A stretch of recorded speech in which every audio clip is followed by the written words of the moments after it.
কোনো বাচ্চা মারা যাচ্ছে, বারান্দায় যায় শুট করা হচ্ছে, এক বাচ্চা বারান্দায় গেছে, সে ওখানে গুলি খায় মরছে, একটা বাচ্চা পরের টেবিলে বসে গুলি খায় মরছে। কেন? এগুলোর উত্তর কিভাবে?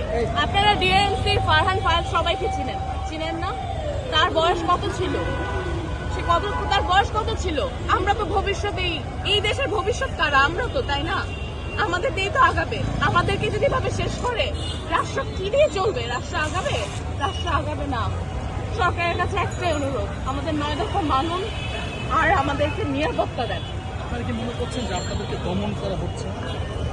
আপনারা কি তা দেখছেন না? এটা কি দেখা হচ্ছে না? যেভাবে আমি আইডি কার্ড পরে বের হতে পারি না কেন?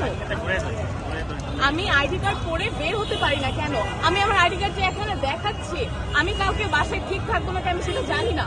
আমার বাসায় কাউকে রেপ করবে নাকি আমি জানি না। প্রত্যেকটা রাত বসুন্ধরা রেপ করতেছে, প্রত্যেকটা রাত আধাপাড়া রেপ করতেছে, কাদারাবাদের স্টুডেন্টরা ধরে ধরে জিজ্ঞেস করা হচ্ছে, মেয়েদেরকে লেডি কনস্টেবল ছাড়া ধরা হচ্ছে কেন? আমাদের ফোন তো রাষ্ট্রীয় সম্পদ না। বলা হচ্ছে আবু সাঈদ ইট পাটকেলে আসলে মারা গেছে, তারা বলছেন যে পুলিশের গুলিতে মারা যায়নি। এবং এখন পর্যন্ত গণমাধ্যমে যেটা আসছে কোনো মানে এই যে হত্যাকাণ্ড হয়েছে এই যে কয়েকদিনে কোনোটাই আছে গুলিতে আহত না বা হচ্ছে এইরকম বলা হয়েছে প্রত্যেকটা মামলার ক্ষেত্রে। আপনারা তো সবাই আবু সাঈদের নাম জানেন, তাই না? এমন কিছু তো বলা হয়েছে যে উনি ড্রাগ ছিল, উনি ড্রাগ হয়ে তারপরে উনি রাস্তায় দাঁড়ায় ছিল।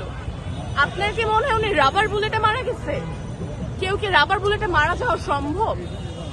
আপনাদের কি আসলেই মনে হয় পুলিশ শুট করতেছে না, ওপেন ফায়ার করতেছে না? আচ্ছা ঠিক আছে, মানলাম পুলিশ শুট করতেছে না, বাচ্চাগুলো যে মারা যাচ্ছে, হাজার মা বাপ যে কাঁদতেছে, তাদের সন্তান হারাচ্ছে, এগুলা কিভাবে হচ্ছে? হেলিকপ্টার থেকে টিয়ার শেল মারা হচ্ছে, আমার চোখের সামনে মারা হয়েছে, আমি মোহাম্মদপুরে ছিলাম তখন। রাস্তায় রাস্তায় মারা হচ্ছে। এর শেষ আমাদের নিরাপত্তা এনশিওরিটি করার পর, আমাদের 9 দফা দাবি মানার পর, আমাদের সমন্বয়কদের ছাড়ার পর। আমাদের সমন্বয়কদের কেন এখন আটকায় রাখা হয়েছে 6 জনকে? তারা তো উইথড্র করছে, যা হয়েছে হয়েছে। আপনারা সবাই নিজেরা ছবি দেখছেন, তাদেরকে যে মারধর করা হয়েছে আপনারা তো দেখছেন।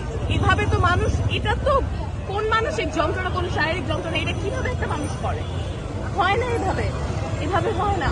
প্রত্যেকটা রাত আমরা ঘুমাইতে পারি না, প্রত্যেকটা রাত আমরা ভয় থাকি কখন পুলিশ আসবে, কখন বাসায় চেক করবে, কখন আমাদের শিক্ষার্থীদের উঠায় নিয়ে যাওয়া হবে।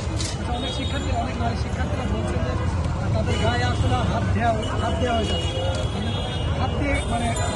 পুলিশ হাত দিয়েছে গায়ে হাত দিয়েছে ঢাকাঢাকির মধ্যে। এই বিষয়টা আপনাদের কাছে কেমন? আমাদের সবার কাছে ভিডিও ফুটেজ আছে, আমাদের ফোনে না থাকলেও এগুলো ইন্টারন্যাশনাল মিডিয়ার কাছেও পৌঁছায় গেছে। আচ্ছা আমরা নয় মিথ্যা বলতেছি, আল জাজিরা মিথ্যা বলবে, বিবিসি মিথ্যা বলবে না, পুরো দুনিয়া জানে, দেখা যাচ্ছে, সবাই দেখতেছে, সবাই জানে কি হচ্ছে। চুপ করে বসে থেকে লাভ নাই, কারণ দেশটা আমাদের রক্ষা করতে হবে, ঠিক করতে হবে। এভাবে হচ্ছে না, শুধু ছেলেদের গায়ে না, যেভাবে মারা হচ্ছে মেয়েদের গায়েও হাত তোলা হয়, মেয়েদেরও চেহারা ফাটানো হয়, মেয়েদেরও লাঠি দিয়ে বাড়িতে পাশ, মানে এখানে পুলিশের গাড়ি দিয়ে ভরা। এখানে এখন কিছু হচ্ছে না, হয়তো বা আপনারা প্রেস আছেন দেখে, কিন্তু আমরা যদি আলাদা থাকতাম, কালকের ঘটনায় না হয় বলি, ইসিবি চত্বরে কয়জন নিহত হয়েছে আপনারা কি জানেন? 11 জনের বেশি নিহত হয়েছে। সায়েন্স ল্যাব থেকে অ্যাটলিস্ট 48 জনকে গ্রেফতার করা হয়েছে। তাদের মধ্যে থেকে কিছু বের করে আনতে পারছি, তাদের মধ্যে থেকে এখনো অনেকে আটকা। কেস যাদেরকে দিয়ে দেওয়া হয়েছে সেটা নিয়ে তো আমরা কিছু আর করতে পারবো না। শুনানি দেওয়া হয়েছে, শুনানি হয়নি, ফার্স্ট হিয়ারিং ডিলেড, সানডে হওয়ার কথা যেটা সেটা মানডে, সেটা টিউসডে, কোনো কিছুই হচ্ছে না। এভাবে হয় না। এইচএসসি স্টুডেন্টদেরকে আটকায় রাখছে কেন? ওদের পরীক্ষা চলতেছে। এভাবে হয় না। আমাদেরকে নিরাপত্তা দেন, আমাদের 9 দফা দাবি মানুন, আমাদের 6 জন সমন্বয়কদের ছেড়ে দেন, আমরা শান্তি চাই। আপনি একদম শেষ করছেন, আপনি কি আসলে এখান থেকে বের হয়ে বাড়ি যেতে পারবেন কিনা এই শঙ্কা? আমি জানি না, আমি এখানে বাঁচতে আসি নাই, আমি